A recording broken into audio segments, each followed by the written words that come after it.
Ce journal vous est offert par le FPI, Fonds des promotions de l'industrie, votre partenaire privilégié pour la réussite de vos projets.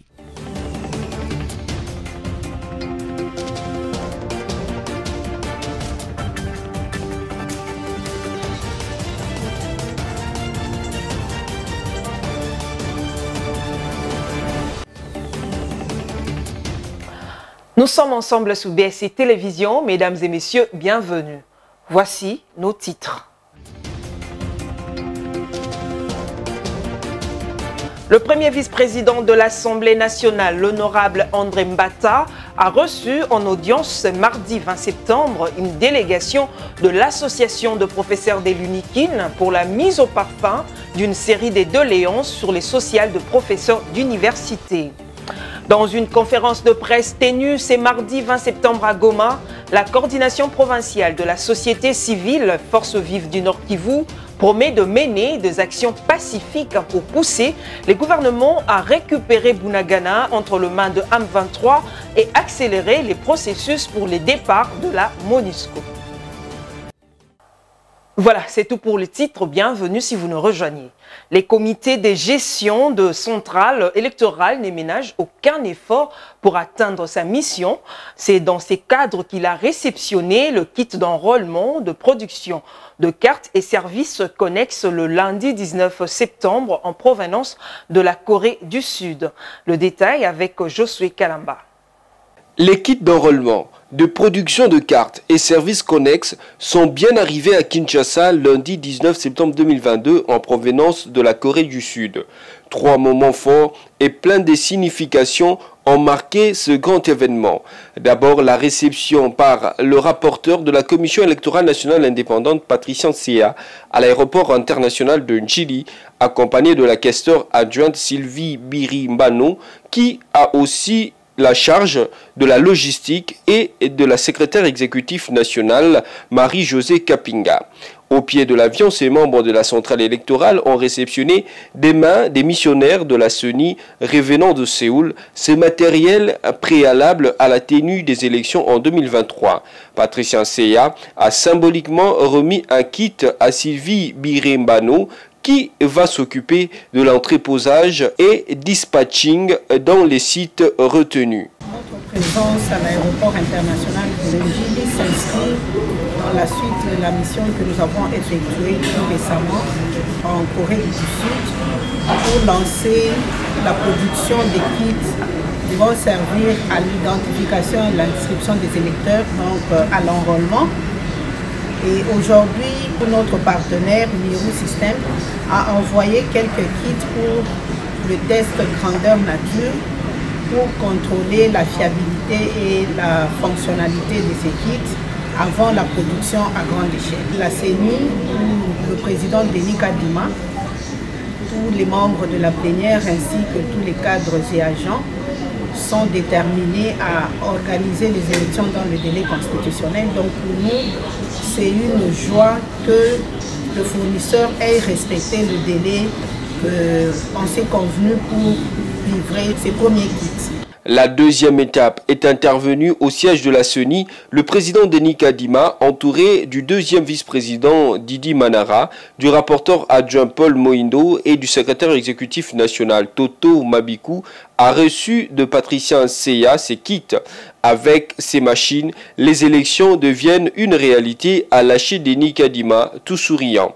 La troisième et dernière étape, consacrée à la simulation, a eu lieu dans la salle de presse de la CENI. Certains membres du bureau sont passés devant ces kits installés pour la capture et impression du spécimen. Un exercice réussi au dire des uns et témoignages des autres. Avec l'arrivée de ce lot, les élections en RDC dans le délai constitutionnel deviennent irréversibles et le nouveau management tient à l'exclusivité et la fiabilité du processus électoral en cours pour des élections crédibles, transparentes et apaisées. Une autre convention de partenariat a été signée entre le ministre de l'EPST et la Fédération Wallonie-Bruxelles le lundi 19 septembre à Kinshasa.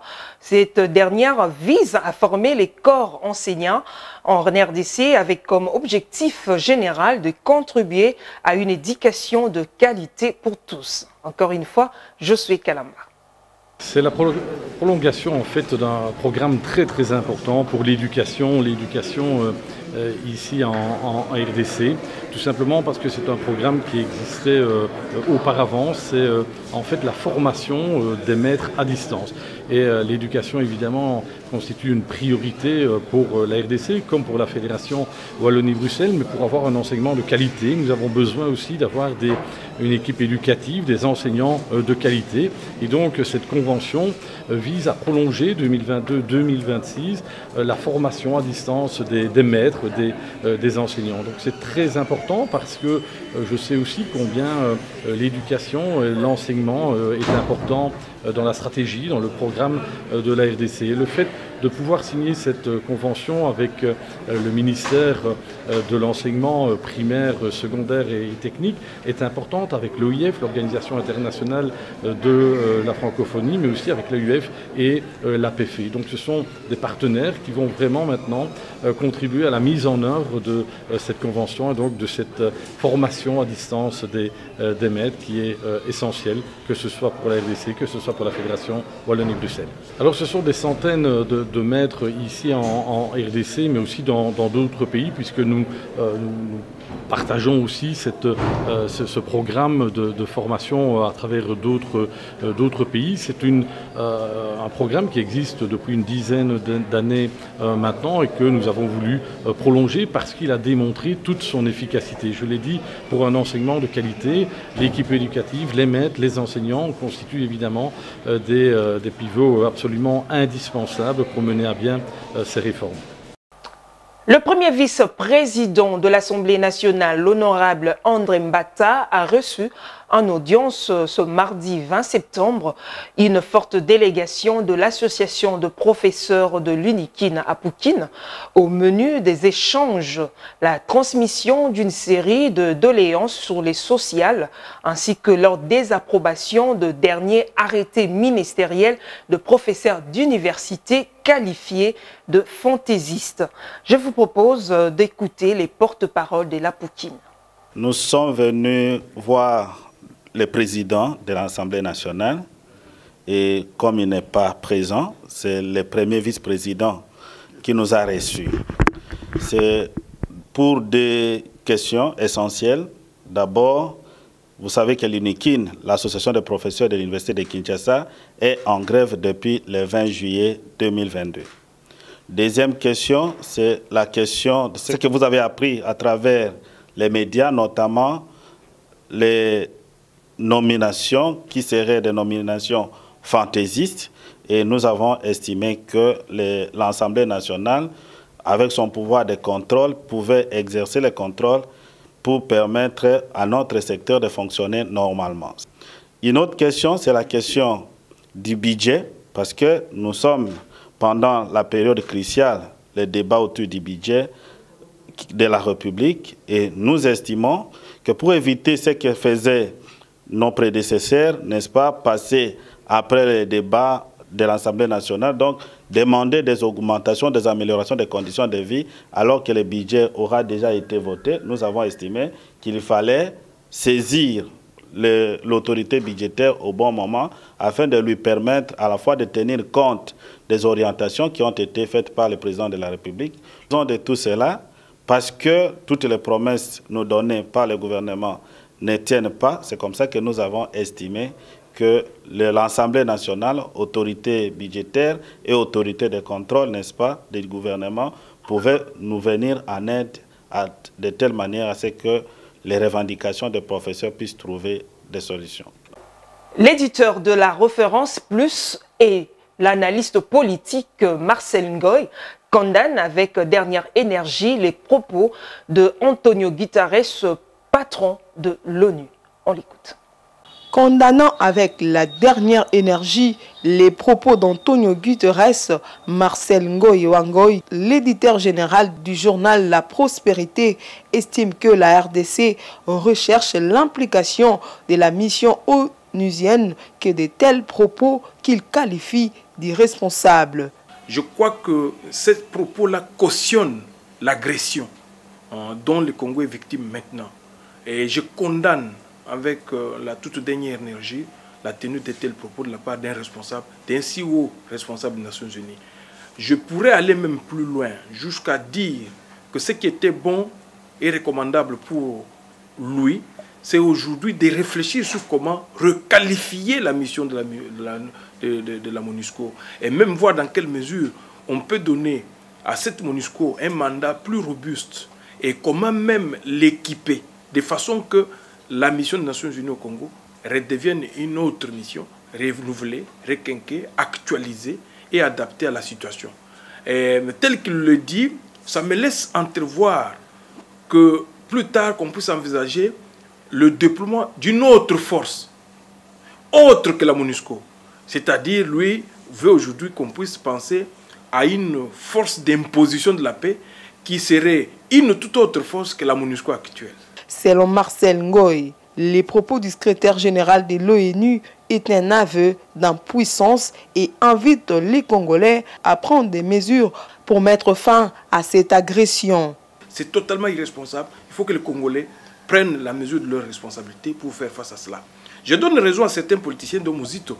Mouzito a dit un jour, pour terminer cette affaire, il faut à la guerre, celui qui veut la paix prépare la guerre. Il faut absolument que les Congolais se préparent à faire la guerre au Rwanda et pas une sorte de guerre de rapine comme eux le font, mais une guerre pour l'autodéfense, pour la défense de la souveraineté. L'éditeur du journal La Prospérité recommande aux pays amis de la RDC de bien envisager la possibilité d'aider les forces armées congolaises à se défendre pour chasser tous les groupes armés opérant dans l'Est. Direction la province du Nord Kivu pour parler de cette conférence de presse tenue ce mardi 20 septembre à Goma. La coordination provinciale de la société civile Force Vive du Nord Kivu promet de décréter 2 journées villes mortes le lundi 26 et le mardi 27 septembre pour exiger le départ de la MONUSCO et la fin de l'état de siège au Nord Kivu. Pour John Bagné, président de cette structure au Nord Kivu, c'est inadmissible que Bunagana et d'autres entités du territoire de Rutshuru soient toujours sous occupation de rebelles M23 plus de 3 mois après. Des actions pacifiques seront mises en place pour contraindre le gouvernement d'aller récupérer la cité frontalière sous l'emprise du M23, mais également nous allons appeler la population à ne plus payer de taxes et impôts, conclut-il. On reste toujours dans les Nord Kivu. Le gouverneur militaire, le lieutenant-général Constant Ndima Kongba, a interdit formellement par un arrêté tous les travaux de construction, l'exploitation agricole et autres activités incompatibles avec la conservation de la nature dans les gorillas, spécialement dans la zone des Nzulu. Vu la nécessité et l'urgence, sur proposition du conseiller principal ayant l'environnement dans ses attributions arrête. Article 1er. Sont suspendus jusqu'à nouvel ordre tous les travaux de construction, d'exploitation agricole et des autres activités incompatibles avec la conservation de la nature dans le parc national de Virunga, spécialement dans la zone d'Onzulo et ses environs. Article 2. Les éléments des forces de défense et de sécurité sont requis pour porter main forte au corps chargé de la sécurisation de parcs nationaux et de réserves naturelles apparentées. À cet effet, le commandant de la 34e région militaire, le commandant du 33e groupement naval, le commissaire provincial de la police nationale congolaise et l'auditeur militaire supérieur sont enjoints de mettre à la disposition du commandant corps PPN /ICCN les éléments pour l'exécution des mesures prises ci-dessus. Article 3. une force conjointe composée des éléments de l'ICCN, de l'armée et de la police nationale sera mise en contribution pour veiller au maintien de l'ordre et de la sécurité dans la zone de Nzulo et ses environs. Article 4. Tous les actes de cession ou de vente établis sur la zone précitée. Direction la province des Luturi, dans le cadre de la lutte contre la fraude douanière. Dans la province de Luturi, les gouverneurs militaires, les lieutenants généraux Luboya Kachama Johnny, vient de décider de renforcer la présence des agents de l'ECC dans toutes les entrées de la ville de Bunia pour maximiser les recettes du compte du trésor public. On regarde. Dans le souci de lutter contre la fraude douanière en province de l'Ituri, qui dit reste constitue un manque à gagner pour le compte du trésor public, le gouverneur militaire de l'Ituri vient d'ordonner la réinstallation de l'OCC aux différents postes de péage de la DGRPI de Mouzipela, Délé et Lengabo. Cette décision a été portée à la connaissance du comité provincial de la FEC Ituri ce vendredi. C'était au cours d'une réunion communicationnelle à laquelle avait pris par la douane pour le chef d'agence de l'OCC Bunia, Fredingo Moja. La présence de son service au point d'entrée de la ville de Bunia vise à épargner la population contre tout produit impropre à la consommation. L'OCC travaille au niveau des barrières érigées par l'État congolais. Le cas de Bunia, nous avons l'autorité provinciale qui a créé des barrières pour la DGRPI. C'est au niveau de ces barrières que nous travaillons. Et quand nous travaillons dans ces barrières-là, c'est juste pour faire la contre-vérification des contrôles qui s'est fait en amont. Et la contre-vérification consiste à quoi? Quand on est devant un produit, une marchandise, nos agents qui sont là demandent à l'opérateur économique ou à son préposé de présenter les documents comme preuve des contrôles de cette marchandise en amont, aux frontières. Et lorsqu'ils présentent, nous ne faisons qu'enregistrer à ces postes-là. Nous ne facturons pas et nous ne percevons pas. Occasion pour le numéro 1 de l'OCC à Ituri d'appeler la population à continuer toujours de faire confiance à ces services de l'État. Continuez à faire confiance à l'OCC. L'OCC Ituri aime bien les Ituriens. Pour preuve, à travers la province de l'Ituri, l'OCC a créé des infrastructures modernes. L'OCC a donné l'eau à la population iturienne, partout il l'a construit. Pourquoi? Parce que l'OCC aime voir la population iturienne en bonne santé. L'OCC en Ituri fait correctement son travail. Il ne laisse pas passer du n'importe quoi. Et nous avons des laboratoires en Ituri. À Bunia, nous avons un laboratoire. À Aro aussi, nous avons un laboratoire. Dans ces laboratoires, tous les échantillons prélevés sont analysés et les résultats sont envoyés aux opérateurs économiques. Et c'est là pour l'intérêt du bien-être de la population. Outre sa mission première de voler à l'état de siège, celle d'imposer la paix et restaurer l'autorité de l'État en Ituri, le lieutenant général Luboya Kachama Johnny s'est assigné comme objectif de lutter contre les antivalaires et la fraude en vue de maximiser les recettes pour le compte du trésor afin de permettre au pouvoir public d'amorcer des projets de développement au profit de la population. Voilà, de retour à Kinshasa, on va parler de l'affaire Vijay Chimanga. Après avoir déposé sa lettre de démission au poste du conseiller spécial du chef de l'État, suite à une vidéo compromettante devenue virale cette semaine, où Vijay Chimanga, filmé en caméra cachée, offre aux investisseurs étrangers un accès aux mines du pays ainsi que sa protection en échange d'une commission de 20%. Vijay Chimanga est invité à comparaître ce mercredi 21 septembre au parquet général près la cour d'appel de Kinshasa-Gombe. Voilà, avant de se quitter, cette vidéo est devenue virale cette semaine où l'on voit un policier pris en sandwich par deux délinquants appelés communément Kuluna, l'un avec une machette menaçant ses policiers. Pour se défendre, l'agent Ibanda Saddam, surnommé Wanda Wanda, a tiré une balle à la cheville droite de l'un de ces Kuluna pour l'immobiliser. L'événement malheureux s'est déroulé au quartier Mombele dans la commune de Limete. Je vous propose de suivre de réactions de la population quinoise face à cette stratégie.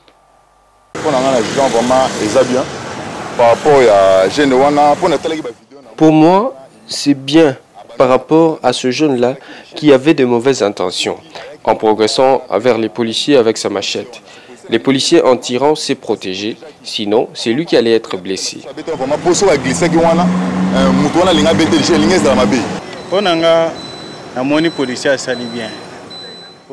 Pour moi, le policier a bien fait. C'en est trop avec le Kuluna. En plus du laisser-aller de l'État. On doit mettre fin à ce phénomène et arrêter même ses autres amis et le punir davantage.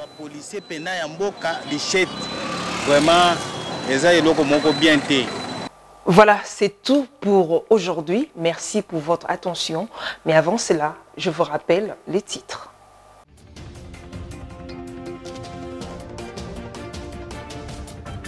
Le premier vice-président de l'Assemblée nationale, l'honorable André Mbata, a reçu en audience mardi 20 septembre une délégation de l'Association de professeurs de l'UNIKIN pour la mise au parfum d'une série de doléances sur les sociales de professeurs d'université.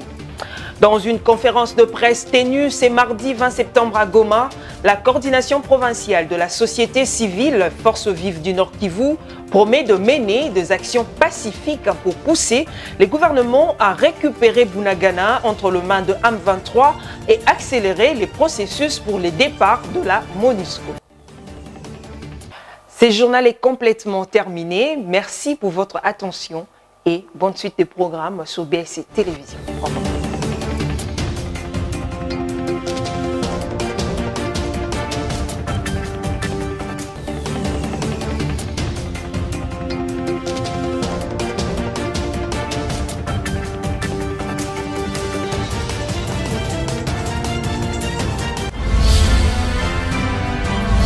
Ce journal vous a été offert par le FPI, Fonds des promotions de l'industrie, votre partenaire privilégié pour la réussite de vos projets.